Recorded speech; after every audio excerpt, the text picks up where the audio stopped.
Porras. Voy a quitar la presentación mía para que usted pueda hacer la suya. Dígame si tengo algo más que hacer. Ya estamos, yo creo. Ahí Okay. me ven la presentación. ¿Sí la veo? ¿Pueden ver?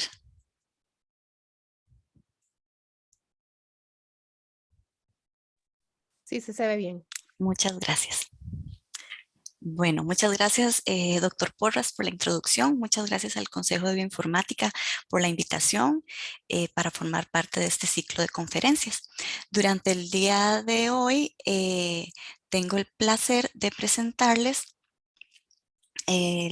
la presentación titulada Introducción a la genómica de enfermedades transmisibles.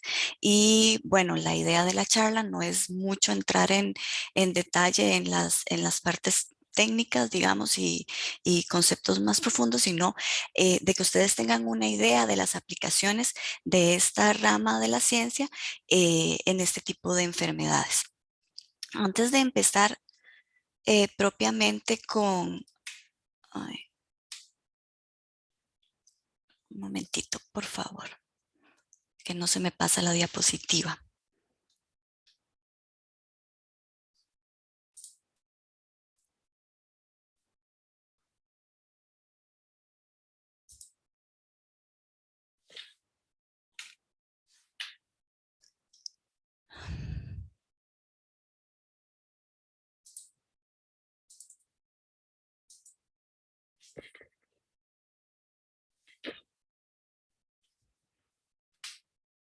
Ahora sí.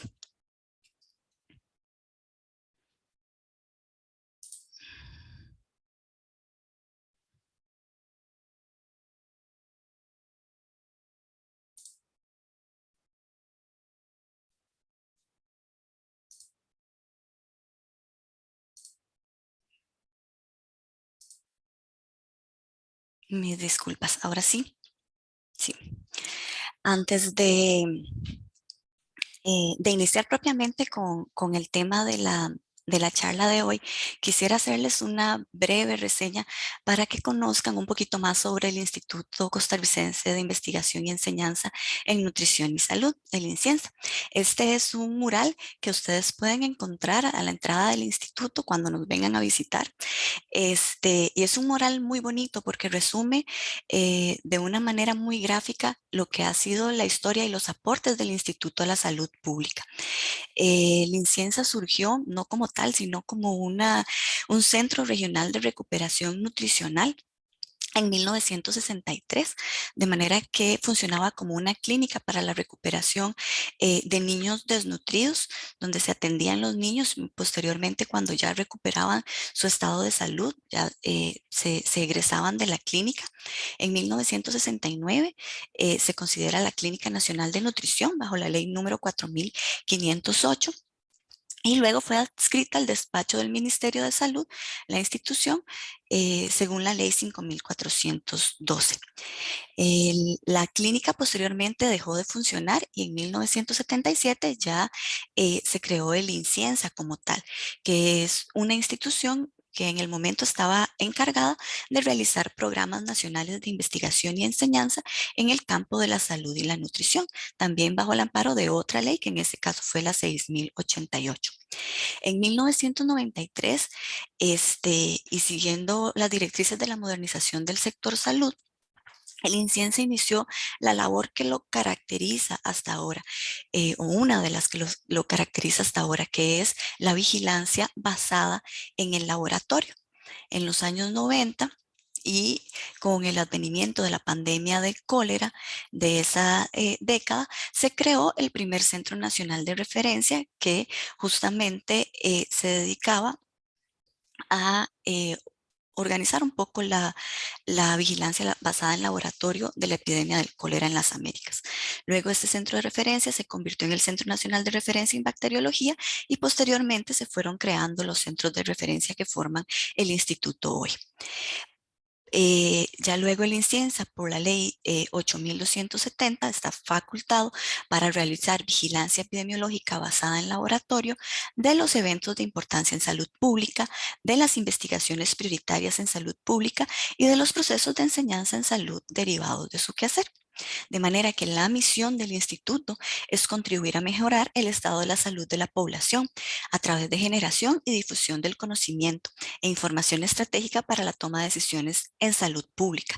Y esto lo realiza mediante la vigilancia epidemiológica basada en el laboratorio y especializada en investigación, mediante otros procesos como son la enseñanza, el aseguramiento de la calidad y la verificación del cumplimiento de la normativa en productos de interés sanitario.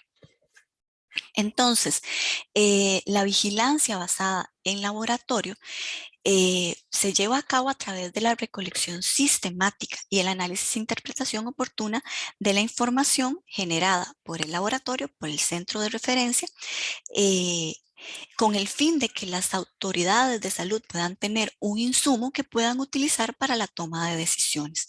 Las principales funciones entonces de un Centro Nacional de Referencia serían la vigilancia epidemiológica, investigación de brotes, verificación de normativa por medio de análisis de laboratorio para verificación de criterios microbiológicos, por ejemplo en alimentos. eh, Llevan también a cabo funciones de enseñanza, de investigación y de aseguramiento de la calidad.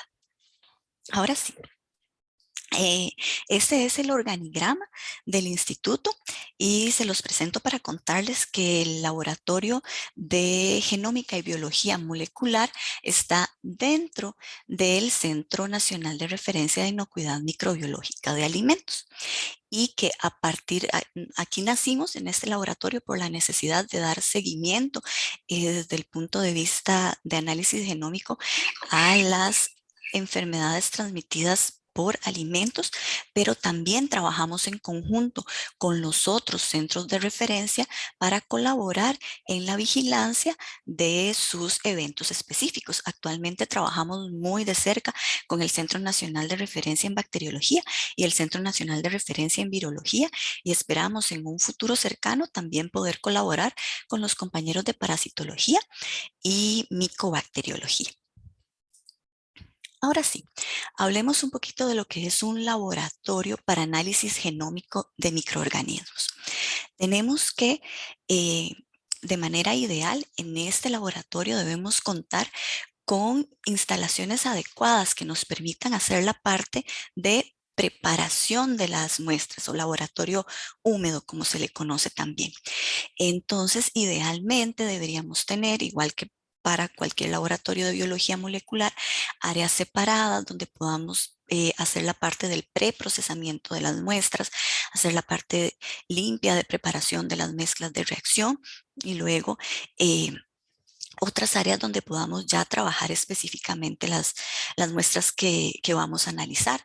Debemos contar también con, bueno, no solamente la estrella del proceso, digamos, la plataforma de secuenciación, sino también una serie de equipos accesorios que nos permitan poder preparar nuestras muestras de manera adecuada para poder entrar a este proceso. Y además, no debemos olvidarnos que cuando hacemos análisis genómicos, no solamente tenemos el laboratorio húmedo, las instalaciones en sí, sino que también tenemos que pensar en la parte del análisis bioinformático, el otro laboratorio, el laboratorio seco. Y desde este punto de vista podemos utilizar diferentes abordajes para hacer más digeribles este tipo de análisis para los usuarios que tal vez, como es mi caso, no tenemos una formación eh, inicial, digamos, en bioinformática, sino que nuestra formación es más en ciencias biológicas. Entonces, bajo este punto de vista, podemos utilizar software licenciados, podemos utilizar también software libres con línea de comandos, podemos utilizar plataformas web que en muchos casos los software licenciados, las plataformas web, lo que hacen es crear un ambiente más familiar para personas que tal vez no están tan acostumbradas a utilizar la línea de comandos. Los dos tienen sus ventajas y sus desventajas y dependiendo el tipo de análisis que queramos realizar, va a ser mejor utilizar uno o lo otro, dependiendo también las preguntas que queramos resolver con nuestra investigación. Entonces, nada más para recordar un poco las bases del análisis de secuenciación de genoma completo. Lo que queremos hacer, y en este caso, en esta charla voy a centrarme a hablar solamente de microorganismos, ¿verdad? Lo que queremos hacer es obtener el genoma de ese microorganismo y poder leerlo en toda su extensión. Entonces, si nos imaginamos que este microorganismo es un libro muy grande y muy grueso que quiero leer completo, hay diferentes estrategias que yo puedo seguir para poder leer ese libro. Resulta que actualmente las plataformas de secuenciación que tenemos disponibles no son capaces de leer este libro de una sola vez en una sola tira, sino que son capaces de leer solo pedacitos de ese libro. Entonces es necesario, antes de comenzar con la lectura, agarrar el libro y cortarlo en un montón de pedacitos más pequeños, de manera que tengan el tamaño adecuado para que mi instrumento pueda leerlo y decirme la información que está en ese pedacito en particular. ¿Qué es lo que pasa? Al final yo tengo un montón de pedacitos que están en desorden y no voy a poder leer el libro completo de manera tan fácil. Necesito utilizar algoritmos matemáticos y técnicas bioinformáticas avanzadas y que requieren de, mucho, de mucha capacidad computacional para poder rearmar ese libro de manera que sea legible y que yo pueda obtener la información que ando buscando. Ahora, esto se puede realizar de muchas maneras. Hablando de microorganismos, por ejemplo, para bacterias, podemos utilizar una estrategia donde partimos a partir de un cultivo celular, de un cultivo bacteriano que esté puro.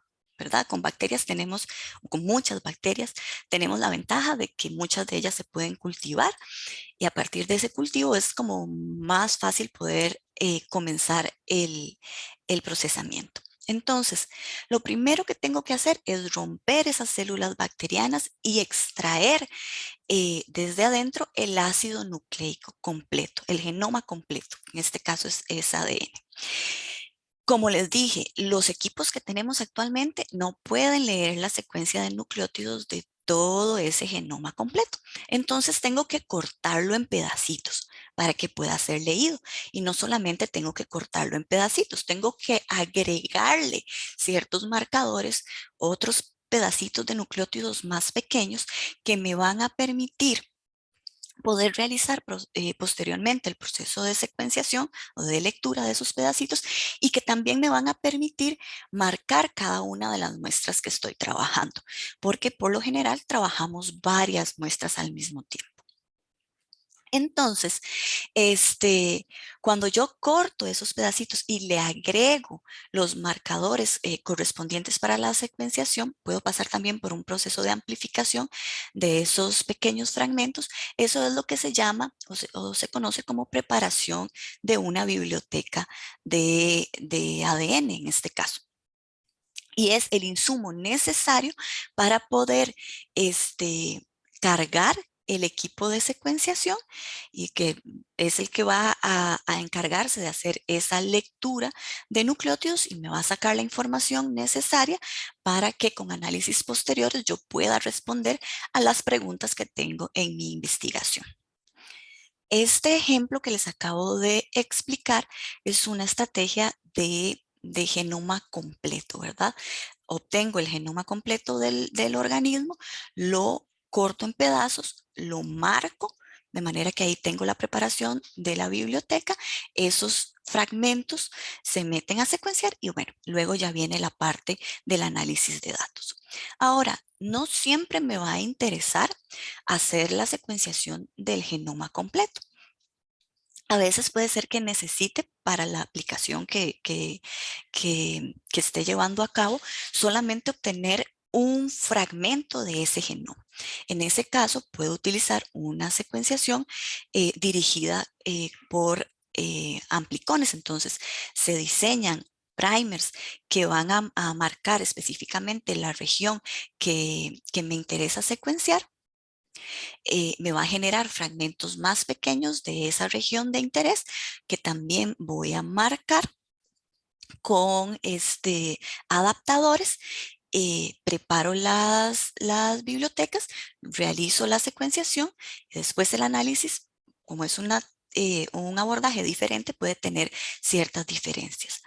Algo similar se puede hacer, utilizar también una estrategia de amplicones para obtener genomas de microorganismos que no tengo, por ejemplo, en cultivo puro, sino que lo que tengo es la muestra completa. Entonces, puedo utilizar primers específicos que van a mapear contra el microorganismo, contra el genoma del microorganismo que ando buscando secuenciar. Esos primers son varios pools de primers que logran cubrir el genoma completo del microorganismo de interés y que se van a traslapar entre sí. De manera que voy a obtener estos pedacitos de amplicones marcados, preparo las bibliotecas, secuencio y posteriormente, a la hora de ensamblar, logro reconstruir más bien el genoma del patógeno que ando buscando en esa muestra. Entonces, puedo tener diferentes tipos de estrategias para lograr obtener el genoma de un microorganismo en particular. Como vimos con el doctor Chinchilla la semana pasada, también las diferentes plataformas me pueden dar diferentes tipos de información que puede ser útil más para algunas aplicaciones que para otras, dependiendo del análisis que estoy haciendo. Entonces, por lo general, las plataformas de Illumina lo que me van a dar son lecturas cortas, pero hasta el momento sigue siendo las plataformas de secuenciación que tienen menos tasa de error a la hora de asignar un nucleótido en una posición particular del genoma. Y esto es porque gracias a que lee un montón de esos fragmentos cortos, se logra generalmente una buena cobertura de la mayoría de las áreas del genoma. Entonces tengo muchas lecturas para una misma posición, lo que me da bastante certeza de que de que el nucleótido asignado a esa posición sea el correcto. Entonces, con esta tecnología, la información que obtengo es muy certera y es muy útil, por ejemplo, para investigaciones epidemiológicas, para comparaciones, investigación de brotes, incluso para poder hacer tipificación por MLST o detectar genes de resistencia, pero tal vez no me es tan útil para poder reconstituir el genoma completo del microorganismo y poder definir dónde se encuentra cada uno de los determinantes que estoy encontrando y poder cerrar ese genoma y ver si un gen en particular está en el genoma o está en un plásmido. Eso es muy difícil, prácticamente no se puede conseguir con lecturas cortas. Entonces, otras tecnologías me permiten obtener lecturas más largas que hacen que ese ensamblaje y reconstrucción del genoma sea más fácil y más posible. Ahora, también hay estrategias que me permiten poder combinar lo que obtengo de una tecnología que me da reads cortos con una tecnología que me da reads largos y poder obtener lo bueno de los dos mundos. Esto sobre todo se hace ya en el campo más científico y de investigación, esta parte de combinar ambas técnicas. Otra estrategia muy importante y que tiene muchas aplicaciones es utilizar un abordaje de metagenómica, donde no estoy dirigiendo el análisis a un microorganismo en particular que yo conozco, sino que puedo estar buscando cualquier cosa que haya en esa muestra o puedo estar buscando un patógeno particular que no conozco hasta el momento o que conozco pero no hay otra estrategia mejor por la cual pueda obtener ese genoma. Entonces, en este caso se comienza con la extracción de ácidos nucleicos de la muestra clínica, por ejemplo.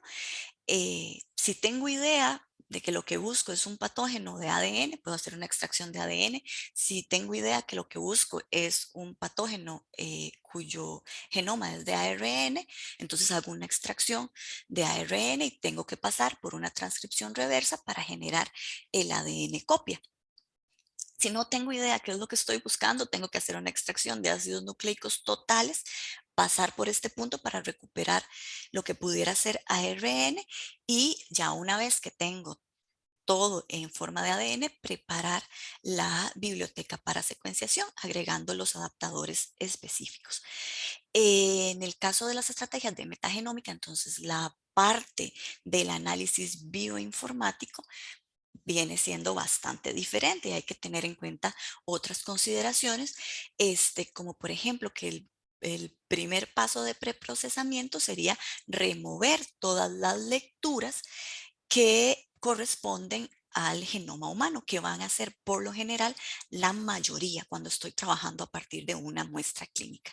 Y una vez que se han eliminado esas lecturas, puedo empezar a trabajar con las que me quedaron para alinearlas contra bases de referencia, utilizarlas para hacer clasificaciones taxonómicas y de esa manera poder identificar el microorganismo o los microorganismos que puedan estar presentes en esa muestra. Luego de esta parte de laboratorio 1, entonces va a venir la parte del análisis bioinformático, que va a depender, como les he estado reiterando, va a depender de para qué quiero yo esa secuencia, cuál es mi pregunta, cuál es la finalidad de mi análisis. Pero por lo general va a pasar siempre por una parte inicial de evaluar la calidad de las secuencias que están saliendo del equipo, evaluar la calidad también antes de eso de la corrida de secuenciación para ver si la información que estoy obteniendo es buena y me va a servir para responder a mis preguntas. Puede pasarse también por un proceso de filtro y eliminación de secuencias, de lecturas que no son tan buenas, de manera que purifico eh, la secuencia obtenida y así me va a ser más útil para el análisis posterior que quiera realizar. Luego puede pasar, por lo general se pasa por un proceso de ensamblaje, a veces no es necesario. eh, y cuando sí, también es importante evaluar la calidad de ese ensamblaje. Y a partir de aquí son infinitas las posibilidades de análisis que se pueden seguir para obtener la información que estamos buscando. Entonces, ya hablando un poquitito más de las aplicaciones clínicas de la genómica en enfermedades infecciosas, hay un montón de áreas donde estas técnicas son de gran utilidad y han permitido muchísimos avances. Por citar un ejemplo, tenemos la parte de identificación y caracterización de microorganismos. Entonces, por ejemplo, cuando se obtiene la secuencia completa de un patógeno en particular, a partir de ahí se pueden generar sondas específicas que pueden ser utilizadas para el desarrollo de técnicas moleculares para la detección de este patógeno en otras muestras. Podemos identificar determinantes de virulencia que pueden estar explicando por qué un patógeno puede comportarse de una manera particular o porque tal vez está presentando una forma clínica más agresiva respecto a lo que tenía en otro momento. Y luego también está muy importante la parte de tipificación, las técnicas moleculares han venido a revolucionar y nos han permitido poder llegar a un nivel más fino donde podemos determinar si dos microorganismos están relacionados entre sí o más bien podemos descartar esa relación. También las técnicas genómicas han sido muy importantes en el descubrimiento de patógenos bacterianos, virales y otros, por citar algunos ejemplos, en un brote de transmisión alimentaria que hubo en Alemania, más o menos como en el 2010, si no me equivoco, por medio de técnicas moleculares se logró caracterizar una Escherichia coli o 154 H4 que tenía características un poquito diferentes de las E. coli asociadas a enfermedades transmitidas por alimentos hasta ese momento. Y bueno, de todos es bien conocido que por medio de estas técnicas también fue que se logró describir y caracterizar al SARS-CoV-2 en la pandemia actual que nos tiene de cabeza en los últimos años. Eh, las técnicas moleculares también son muy importantes en la detección de resistencia, específicamente la secuenciación de partes del genoma o del genoma completo es muy importante para la detección de resistencia en HIV. En este caso se secuencia solo una porción del genoma del microorganismo y esto nos permite darnos una idea de qué tan exitosa puede ser la terapia antirretroviral que se le va a aplicar al paciente. Esto se hace en el país en el Laboratorio de Genómica del Hospital San Juan de Dios. También se han utilizado estas técnicas para identificar y caracterizar determinantes de resistencia en bacterias que presentan fenotipos de resistencia que no pueden ser explicados por mecanismos que se pueden detectar con otros métodos tradicionales. En la parte de la epidemiología, toda la parte de genómica y filogenia es sumamente importante. De manera más inmediata se pueden utilizar para responder rápidamente en la investigación de brotes y epidemias y ya más desde el punto de vista de investigación se puede estudiar la evolución y la distribución de distintos patógenos a nivel nacional, regional y a nivel mundial. Hablando un poquitito más de la parte de tipificación, tenemos que recordar que los objetivos de los sistemas de tipificación son reconocer y valorar la relación entre los aislamientos que tienen una vinculación epidemiológica. Entonces, lo que andamos buscando son técnicas que nos permitan decir si un microorganismo que estoy aislando de dos fuentes que pudieran estar relacionadas son el mismo o son un microorganismo diferente.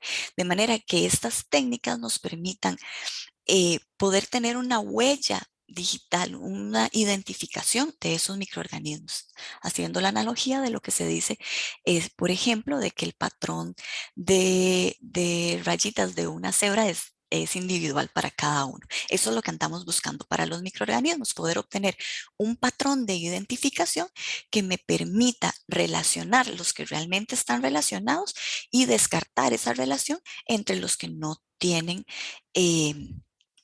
ninguna cosa que ver uno con la otra, de manera que pueda discriminar entre aislamientos que no están relacionados. Entonces, todas las técnicas moleculares nos han permitido llevar estas estrategias de tipificación a niveles mucho más finos de lo que podemos obtener con técnicas fenotípicas. En este contexto, la red de Pulsenet Internacional es una red que está basada en el objetivo de identificar, relacionar casos de enfermedad, determinar y monitorear y controlar los brotes de enfermedades transmitidas por alimentos causados por diversos patógenos de transmisión alimentaria. Nosotros pertenecemos a esta red y de hecho el laboratorio de genómica surgió inicialmente como uno de los requisitos para poder formar parte de esta red que se caracteriza por utilizar metodologías estandarizadas entre los laboratorios miembros de manera que los resultados que produzcan sean intercomparables entre ellos. La red nació en 1996 y es dirigida por los Centros de Control para Enfermedades de los Estados Unidos, pero actualmente hay 7 regiones en el mundo y más de 86 países que forman parte de la misma. Inicialmente, la red utilizaba la electroforesis de campo pulsado para hacer esta identificación y caracterización de las enfermedades transmitidas por alimentos. Actualmente se ha migrado a las técnicas de secuenciación de genoma completo y con el objetivo de que estos resultados sigan siendo intercomparables entre los laboratorios, la red propone utilizar la estrategia de vigilancia por Core Genome MLST o Whole Genome MLST. En este caso, lo que se hace es, en lugar de comparar nucleótido con nucleótido para ver nucleótido por nucleótido para ver qué tan similares o qué tan diferentes son dos aislamientos, lo que se hace primero es identificar los genes que están presentes en ese genoma y luego compararlos entre sí según la posición en que debieran estar. Entonces, por ejemplo, para un locus en particular, el número 1, lo que se hace es ver cuál variante de ese gen tiene una cepa en particular y se van asignando esos alelos. Al final se comparan los alelos entre las cepas para poder ver qué tan similares o diferentes son. Entonces acá, por ejemplo, en el locus número 1, la cepa 1 tiene una variante para ese gen que es de este color cafecito, mientras que las cepas 2, 4 y 6 tienen una misma variante de ese gen para esa posición en particular. Las cepas 3 y 5 se parecen entre ellas en ese gen en particular. Y así se va comparando cada uno de los genes, ya sea del genoma core, en el caso de que la estrategia sea Core Genome MLST, o se utilizan también genes accesorios cuando ampliamos este panorama al whole genome MLST. Al final podemos tener una comparación bastante certera, muy certera, de si un aislamiento está relacionado con otro o no. En cuanto a la aplicación de descubrimiento de nuevos patógenos, quería mostrarles que fue un experimento muy bonito y donde se ilustra muy bien la aplicación de técnicas de metagenómica para la identificación y caracterización de nuevos microorganismos, y es en donde se reporta el descubrimiento del SARS-CoV-2. Ellos utilizaron una estrategia de metagenómica y es interesante que para describir este microorganismo, aquí se ve pequeñito, pero utilizaron un MiSeq, que es un equipo, digamos que de gama moderada. Hay otros que son de alta gama que a veces son los que más se utilizan en este tipo de estrategias, pero ellos utilizando un MiSeq lograron identificar el microorganismo. Entonces, ¿qué fue lo que hicieron? Utilizaron una muestra clínica, hicieron la extracción total de ácidos nucleicos y a partir de ahí hicieron la secuenciación. Lograron obtener 10.038.758 reads y a la hora de eliminar todo lo que pertenecía al genoma humano se quedaron con apenas 1.582 lecturas, que es más o menos lo normal cuando se hace este tipo de análisis. Es muy poquito, digamos, lo que queda al final para poder mapear. De ahí ellos vieron que de esas 1.582, 1.378 mapeaban contra una secuencia eh, de un coronavirus de tipo SARS. Entonces, tomando estas 1.378 lecturas, las vuelven a analizar ya por aparte, hacen un ensamblaje de nuevo y logran obtener un genoma de 29.891 pares de bases que comparte la identidad en un 79.6% con este coronavirus de tipo SARS-BJ01. Entonces es un ejemplo muy bonito de la identificación de un nuevo patógeno utilizando estas estrategias. Este es otro ejemplo de, de cómo se puede seguir la distribución de un patógeno a nivel mundial y regional. En este caso, lo que se analizaron fueron aislamientos de vibrio cólera de América Latina, tanto de la pandemia de los 90 como de la última pandemia que inició de los últimos casos de epidemia que tenemos en Haití desde el 2010. Haciendo este análisis filogenético, los investigadores lograron determinar que en la región se han dado 3 introducciones de clones pandémicos de Vibrio cólera, 2 introducciones separadas en los 90 desde África y desde Asia, y esta última en el 2010 que fue la que llegó a Haití. Entonces son otros ejemplos de las aplicaciones que se pueden utilizar. En el caso de la inciensa, y en conjunto con los diferentes centros de referencia y con las redes de laboratorio a nivel nacional y con las redes internacionales, eh, hemos logrado utilizar las técnicas de genómica y bioinformática en diferentes aplicaciones. Y entonces, de aquí en adelante, lo que quiero es contarles algunos de los ejemplos donde hemos utilizado estas tecnologías para resolver o ayudar en investigaciones principalmente en salud pública. Hemos utilizado estas técnicas para la vigilancia de patógenos asociados a las enfermedades transmitidas por alimentos.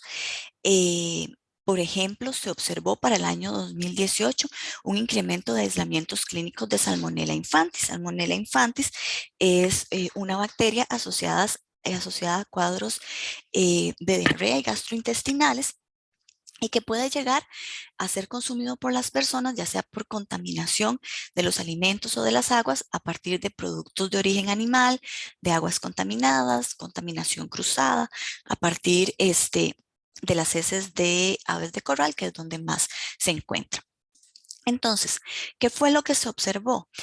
Que en el año 2018 hubo un aumento importante de casos en pacientes de Salmonella infantis. Esto al compararlo con lo que se venía observando durante la vigilancia en los años anteriores.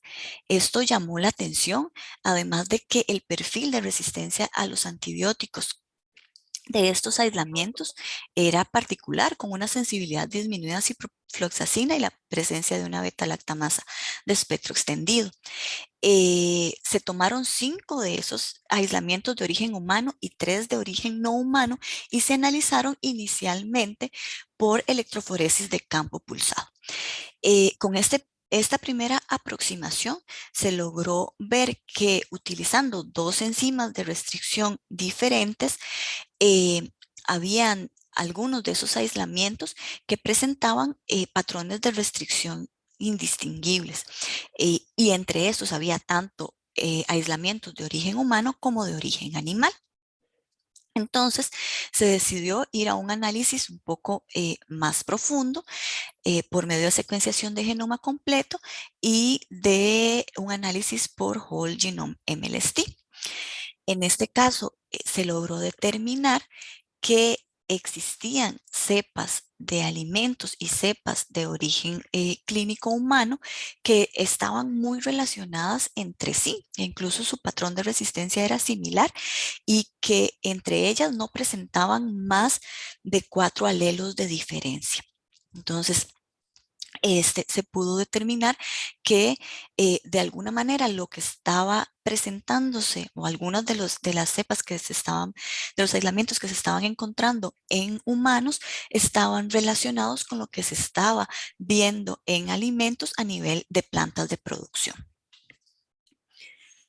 Se han utilizado estas técnicas también para la investigación de brotes y para poder colaborar con los epidemiólogos de campo en en la investigación de estos eventos. Este es un ejemplo donde hubo un brote de Salmonella enteritidis en un restaurante, asociado a un restaurante más bien. Se empezaron a presentar casos de gastroenteritis en el área de salud de la región y las personas referían haber consumido alimentos en un mismo establecimiento. El Ministerio de Salud realizó la intervención, de manera que se pudieron recolectar alimentos en el establecimiento y las muestras se recibieron en el Centro Nacional de Referencia en Bacteriología para la parte de las muestras humanas y acá en alimentos para la parte de los alimentos de consumo.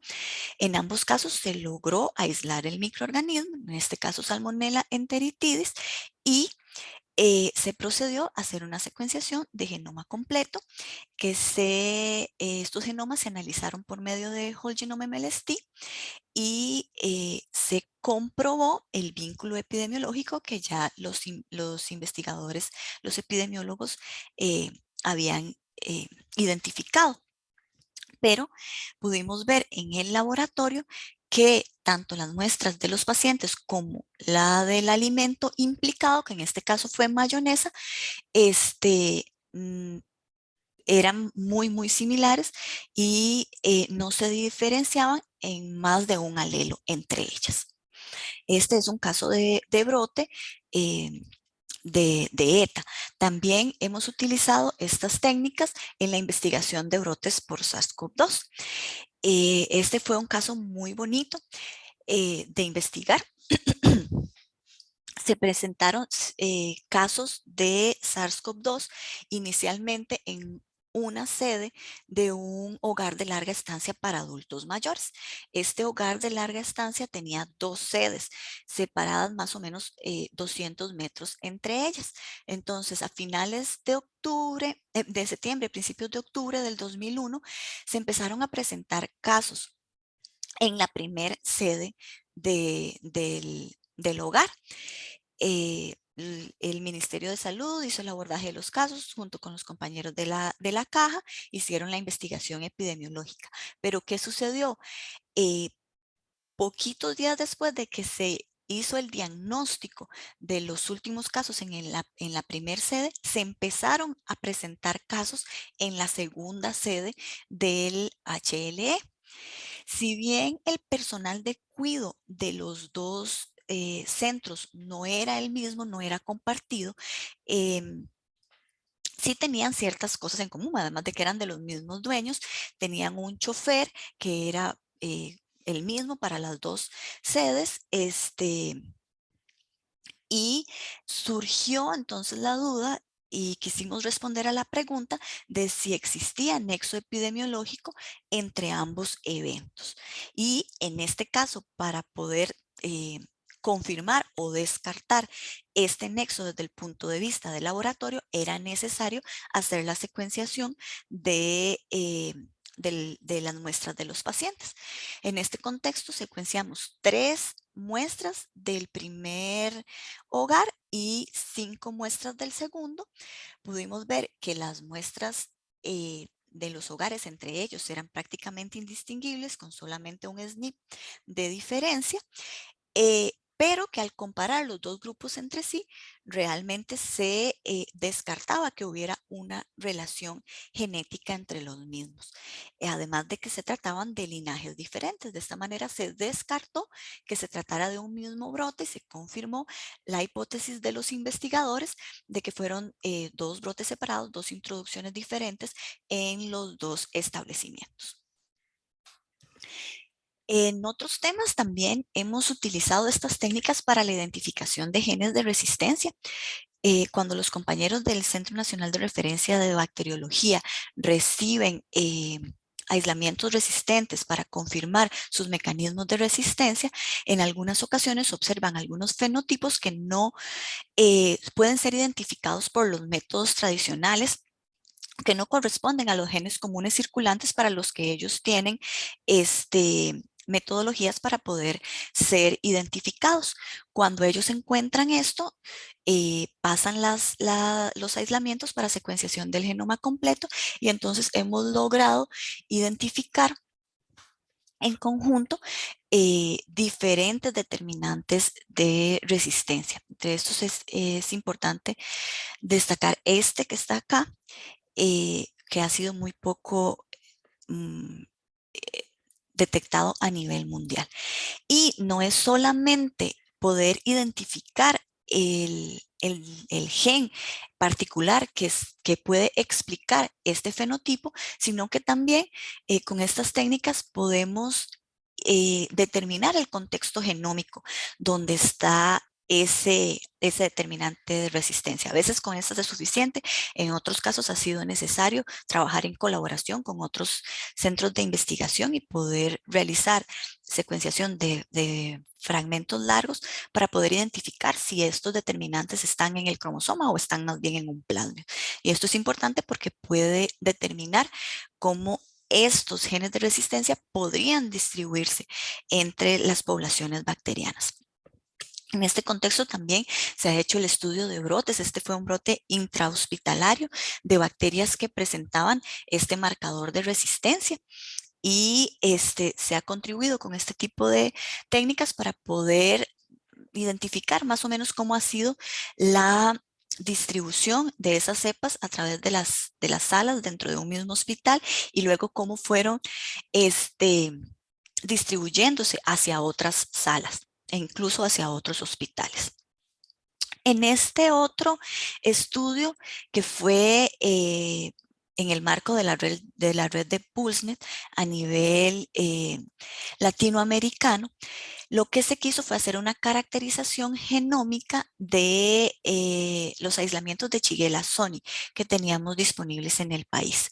Este fue un estudio muy bonito, muy interesante, donde se logró clasificar los aislamientos de los países participantes, que son estos que ustedes ven en color acá, en diferentes sublinajes. Algunos sublinajes de algunos linajes que ya estaban identificados, pero un aporte muy importante de este estudio en particular fue que se logró caracterizar, identificar este linaje, el número 5, que es un linaje nuevo en la clasificación de Shigella soni. En el caso de las secuencias de Costa Rica, que son las que se ven acá en moradito, podemos ver que se ubicaron algunas en este linaje nuevo, que si prestan atención está, digamos que, distribuido en esta región. Y también la mayoría de nuestras secuencias estuvieron en este sublinaje de Latinoamérica 2A, algunas en el 2B y unas poquitas en este que tenemos acá, donde la mayoría corresponden a las secuencias de Guatemala. También fue importante poder hacer una relación, identificar una relación entre algunos de los sublinajes con un perfil de resistencia prácticamente total, lo que puede ser de gran ayuda a nivel clínico posteriormente. Ahora quiero contarles un poco sobre la vigilancia genómica de patógenos virales, que es en lo que más hemos trabajado en los últimos 2 años. En este dashboard ustedes pueden luego acceder al contenido interactivo y que se está actualizando constantemente con la información que se genera a partir de esta vigilancia. La vigilancia genómica de SARS-CoV-2 en particular ha tenido muchísimo éxito gracias a la participación muy activa que ha tenido la Red Nacional de Laboratorios, tanto a nivel público como a nivel privado, y a la coordinación de esta red que ha llevado de manera muy exitosa el Centro Nacional de Referencia en Virología, que también sirve como enlace entre las muestras que se reciben de la red, el laboratorio de genómica donde se producen la mayoría de estas secuencias y las autoridades en salud pública para que toda esta información pueda llegar a tiempo y ser tomada en cuenta para la toma de decisiones. Entonces, en este gráfico se resume la historia de la pandemia desde el punto de vista de variantes de preocupación e interés en nuestro país desde el inicio del 2020 hasta lo que llevamos actualmente. Para el año 2020, lo que tuvimos de manera característica fueron linajes propios. Hubo obviamente una primera introducción, pero al tener medidas de salud públicas relativamente estrictas para entonces y las fronteras cerradas, lo que hubo fue distribución de linajes locales, y entre esos el que más llamó la atención es el que ustedes ven marcado en gris oscuro acá, el B11389, un linaje propio de Costa Rica que fue descrito con mayor detalle en esta publicación.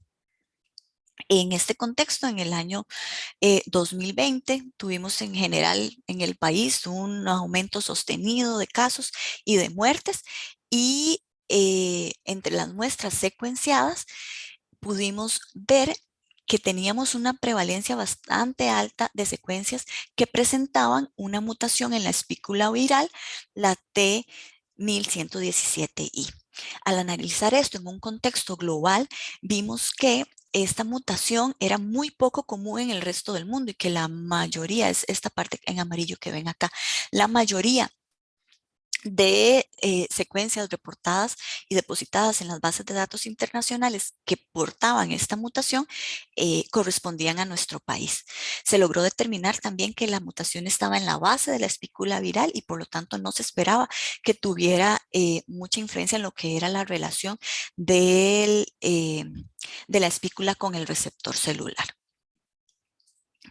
Posteriormente, a finales del 2020, se inició la vacunación y fue interesante para nosotros poder hacer una caracterización de los perfiles clínicos de síntomas de los pacientes al momento de la toma de muestra durante el periodo pre-vacunación.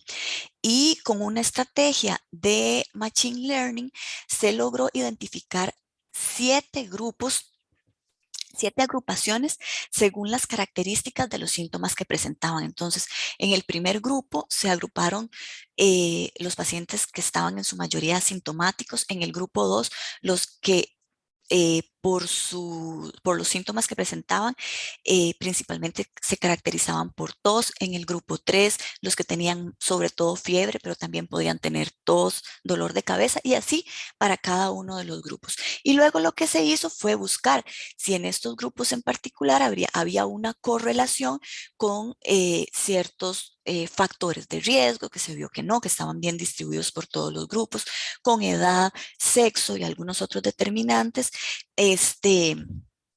Tampoco se observó ninguna relación respecto a algún linaje en particular que tuviera relación con alguno de los grupos. Lo único que se observó fue que el grupo de los asintomáticos parecía tener un poquito más de correlación con personas cuyos CT a la hora de hacer el PCR de diagnóstico era más alto, lo que podría indicar que su carga viral era más baja al momento del diagnóstico. En el año 2021 el panorama cambió, se abrieron las fronteras y se empezaron a presentar las variantes de preocupación y variantes de interés, que fueron designadas de esta manera por la Organización Mundial de la Salud. En este caso, en nuestro país detectamos todas las variantes de preocupación de alguna manera. La primera fue beta, que no se distribuyó. Tuvimos también alfa, que tuvo una amplia distribución a nivel nacional. Tuvimos también gamma. Algunas variantes de interés como mu y lambda fueron importantes, que también tuvieron alta distribución en el hemisferio sur, en Latinoamérica. Y luego tuvimos la introducción de Delta, que rápidamente, es el rosado que ven ustedes acá, desplazó a todas las variantes anteriores. Y al final del año, la introducción de Omicron, que fue mucho más rápido el desplazamiento de todo lo que venía circulando anteriormente. Entonces, en este escenario de co-circulación de variantes de preocupación, surgió la necesidad de contar con una estrategia que nos permitiera identificar la coinfección, la posible coinfección de una persona con dos variantes de preocupación al mismo tiempo. Entonces, se generó un pipeline basado en metagenómica que nos permitía hacer esta identificación y que fue publicado recientemente. En el contexto actual, donde tenemos circulación solamente de la variante preocupación Omicron, entonces es importante darle seguimiento a los sublinajes de Omicron. Inicialmente tuvimos la circulación principalmente de los sublinajes asociados de BA1, luego tuvimos la introducción de los BA2 y en este contexto donde teníamos cocirculación de ambos linajes, empezamos a detectar algunas secuencias con características diferentes y nos dimos cuenta que era una variante recombinante. A nivel mundial, en ese momento los fenómenos de recombinación del SARS-CoV-2 entre variantes de BA1 con BA2 estaban siendo muy comunes, se estaban detectando principalmente en Europa y en Reino Unido, que son países con sistemas de vigilancia genómica muy fuertes, pero vean que esto estaba ocurriendo en marzo y nosotros detectamos nuestras primeras secuencias recombinantes más o menos finales de febrero, también principios de marzo. Y empezamos entonces a analizar con más detenimiento estas variantes. Nos dimos cuenta que estaban para el momento muy circunscritas a los cantones de la zona sur del país y fue donde finalmente tuvo más circulación y posteriormente se empezaron a detectar en la zona atlántica, en esta parte de Talamanca y en la parte central, pero en menos cantidad. Eh, el linaje recombinante no llegó a distribuirse de gran manera en el país y esto también puede ser porque estuvo co-circulando, coincidió con la introducción de variantes de mayor transmisibilidad como las que se derivan de los sublinajes BA5 y BA4. Pero bueno, utilizando otras estrategias bioinformáticas logramos determinar bastante cerca cuál era el punto de recombinación. Estas de aquí hacia abajo son nuestras secuencias recombinantes. En rojo se muestra la parte del recombinante que pertenecía a la variante BA1 y en verde a la variante BA2. Vimos que el punto de recombinación era muy similar a otras variantes recombinantes que ya se habían identificado, pero que nuestras variantes tenían, y es esto que ven resaltado en celeste, mutaciones particulares, que además eran como muy propias de la región. Entonces, con base a esta evidencia, propusimos que estas variantes se reconocieran como un linaje diferente. Esto fue aceptado, lo pueden ver la evidencia que presentamos luego en este link.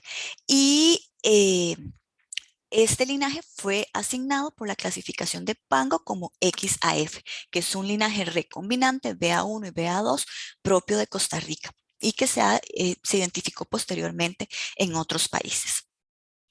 En el contexto actual, lo que tenemos es circulación sobre todo de BA5 y BA4 y la Organización Mundial de la Salud lo que nos está pidiendo ahorita es monitorear la introducción de sublinajes que vienen de estos linajes BA4 y BA5 pero que además presentan mutaciones adicionales en lugares donde se ha relacionado que podrían estar implicados en la evasión de la respuesta inmune.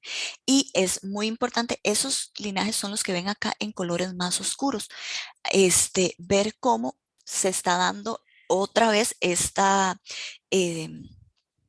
desplazamiento de manera muy rápida, donde los linajes que tienen estas mutaciones se están haciendo predominantes rápidamente.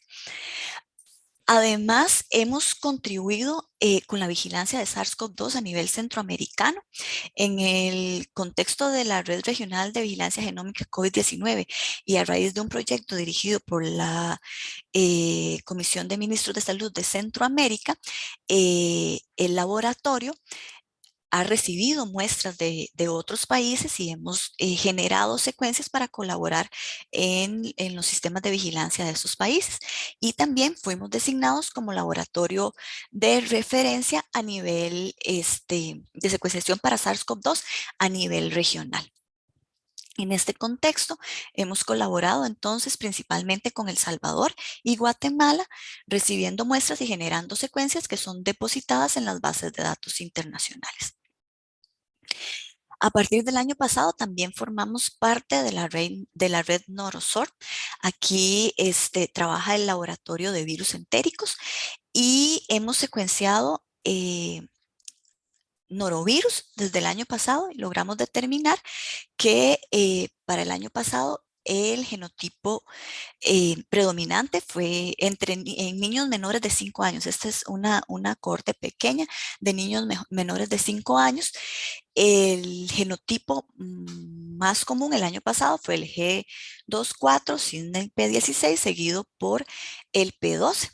Fueron los predominantes, que es también lo que se observa a nivel mundial. Estos G24 son los más comunes. Para este año hemos tenido en lo que hemos hecho hasta ahora una inversión. El P12 está siendo el más, el predominante y seguido por el P16. Y además logramos identificar el primer genoma que ya no pertenece al genogrupo 2, sino al genogrupo 1. Y ya para ir concluyendo, quería presentarles este trabajo que realizamos, que consistió en utilizar técnicas de metagenómica, específicamente de shotgun, para poder secuenciar uno de los primeros casos de la viruela símica en humanos que tuvimos en el país. Ya logramos obtener y publicar en bases de datos internacionales la primera secuencia y pudimos determinar que pertenece al linaje B1 y que se ubica en la rama del clado 2B, que es donde están las secuencias correspondientes al brote que tenemos activo a nivel mundial. Y ya para terminar, quisiera cerrar con el mensaje de que toda esta vigilancia a nivel país no sería posible sin el accionar integrado y la colaboración de un montón de actores, instituciones públicas, diferentes organizaciones, embajadas y diferentes actores que han colaborado de diferentes maneras para poder articular estos sistemas de vigilancia. Y por supuesto a los compañeros de los diferentes centros de referencia y a todas las chicas del laboratorio de genómica. Muchas gracias. Eso sería lo que les tengo para hoy. No sé si tienen dudas o comentarios. Muchas gracias, doctora. Una muy interesante charla. Una excelente presentación. Le agradezco montones por hacerla y han habido muchos comentarios al respecto. Y voy a pasarle algunas de las preguntas Claro. que han hecho los diferentes participantes. Una pregunta muy general al principio es que si en las universidades, me imagino que en las universidades en Costa Rica, se dan investigaciones sobre estos temas. La dejo que usted conteste. Por supuesto, las universidades nacionales son muy buenas y de hecho la mayoría de investigación que se genera en el país viene del aporte de las universidades públicas principalmente y también de universidades privadas. Entonces, sí, la respuesta es sí, hay montones de estudios y bueno, y lo que hacemos nosotros también es en conjunto, muchas de las cosas que hacemos con investigadores de las universidades y esto es muy importante, ¿verdad? Poder resaltar el trabajo conjunto y el trabajo de las universidades del país en este contexto. Sí. Ok, muchas gracias. Otra pregunta. ¿Puede comentarnos cómo han resuelto informáticamente qué aplicaciones o software han utilizado para anotar resistencias en brotes bacterianos?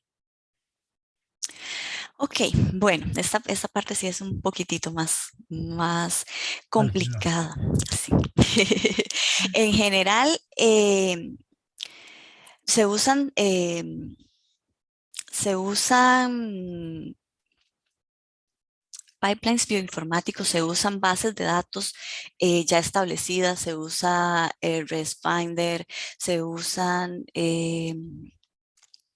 este, aplicaciones por línea de comando para poder buscar en esas bases de datos cuáles son los determinantes de resistencia. De manera muy general, hay otros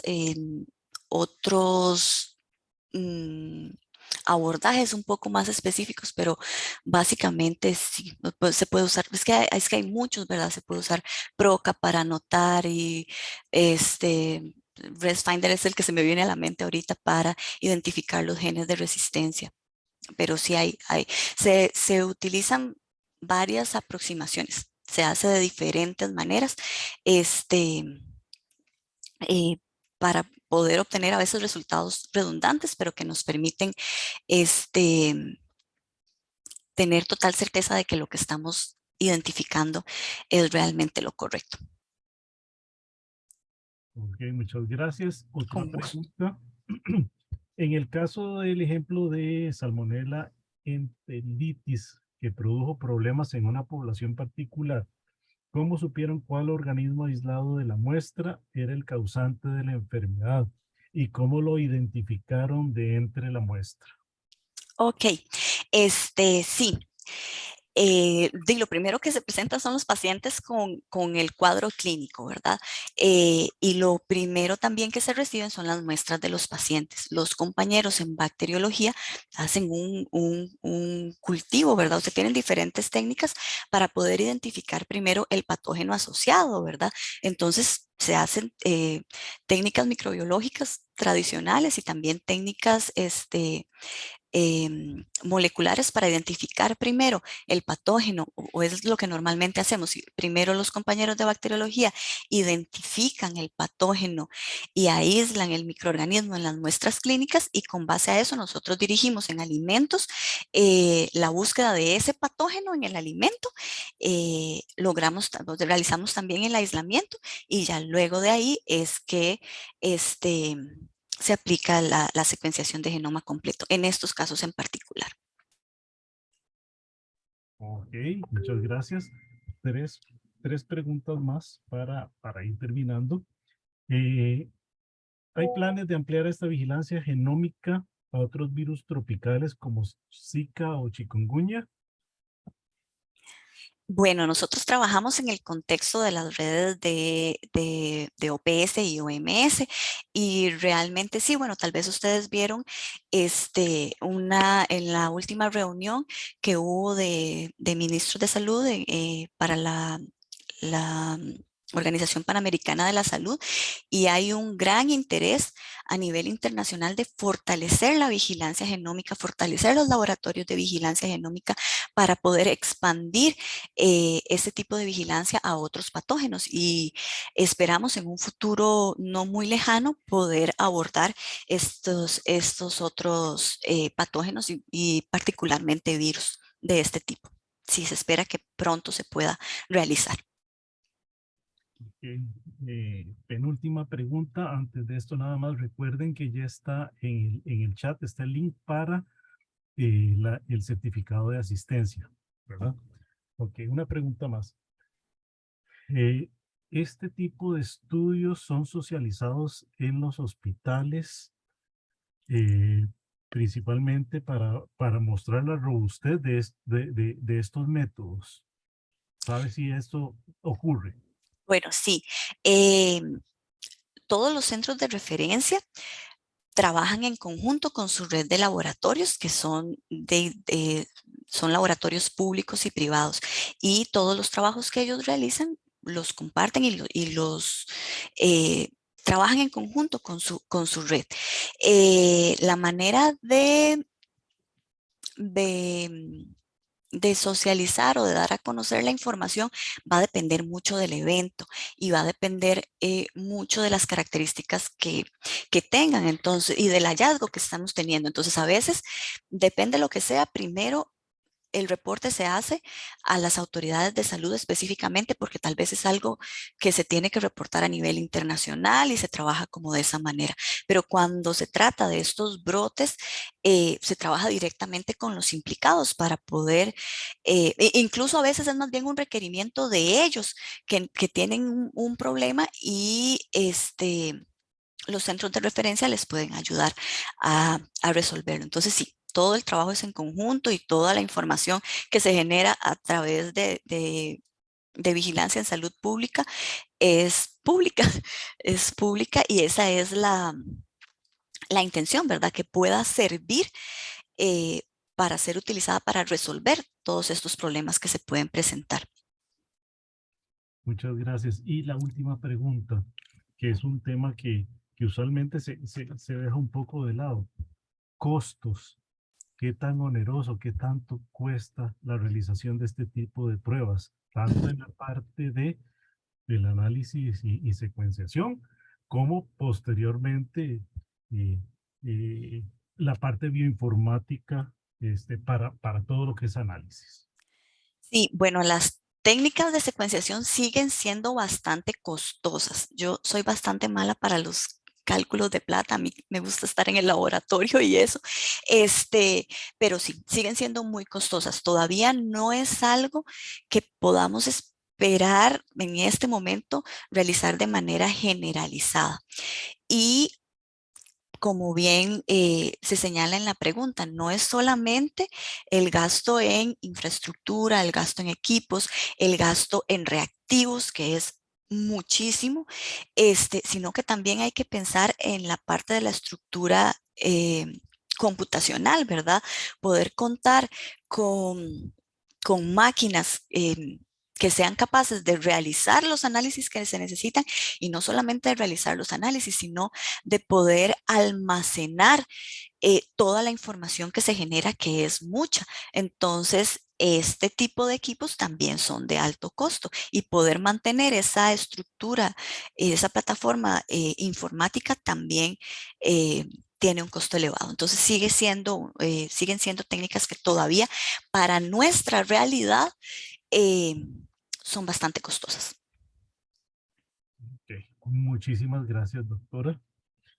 Con muchísimo Doctora gusto. Cordero, insisto y lo hago eh, por mí y por todos los comentarios que han puesto los participantes. Excelente charla, un tema Muchas muy, muy gracias. interesante, ¿verdad? Eh, no sé si quiere algunas palabras antes, ya para finalizar. No, más bien agradecer la oportunidad de dar a conocer el trabajo que se realiza en el INCIENSA, en todos los centros de referencia, este, y hacer el llamado para seguir trabajando en conjunto y poder seguir fortaleciendo la vigilancia a nivel de país. Creo que hemos logrado cosas muy importantes, pero todavía nos falta cosas que mejorar y creo que vamos para eso, para seguir trabajando en conjunto y seguir mejorando y dejando el nombre del país en alto, porque eso es lo que hemos logrado. Bueno, muchísimas gracias. Gracias a ustedes. Bueno, muchas gracias a todos los participantes, muchas gracias a Rebeca, que ha estado de cabeza planeando todas estas charlas. Y recuerden que de hoy en 7 días, el 19 de octubre, tenemos una nueva charla que es la introducción a la genómica de enfermedades raras, a cargo de la doctora Gabriela Chavarría. Y de hoy en 15 días, el 26 de octubre, tenemos la última charla, que es la introducción a la medicina del cáncer con el doctor Warner Alpizar. Muchas gracias a todos, buenas noches, cuídense mucho y que la pasen muy bien. Buenas noches. Gracias.